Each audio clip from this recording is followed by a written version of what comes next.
Hi குட்டீஸ், எல்லாருக்கும் வணக்கம். குட்டீஸ், இன்னைக்கு எதுக்காக நம்ம இங்கே கூடியிருக்கோம் அப்படின்னா, நம்மளோட செல்வம் சார் பாவை குழந்தைகளுக்காகவும் இரவு உணவுக்காகவும் ரொம்பவே சப்போர்ட் பண்ணி கொடுத்துருக்காரு.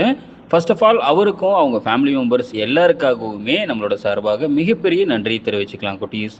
குட்டீஸ், செல்வம் சார் மற்றும் அவங்க ஃபேமிலி மெம்பர்ஸ் எல்லாருமே உடல் ஆரோக்கியத்துடனும் மனமகிழ்ச்சியுடனும் நீண்ட ஆயுளோட இருக்கணும்னு சொல்லி கடவுள்கிட்ட மனதார பிரார்த்தனை பண்ணிக்கலாமா குட்டீஸ்?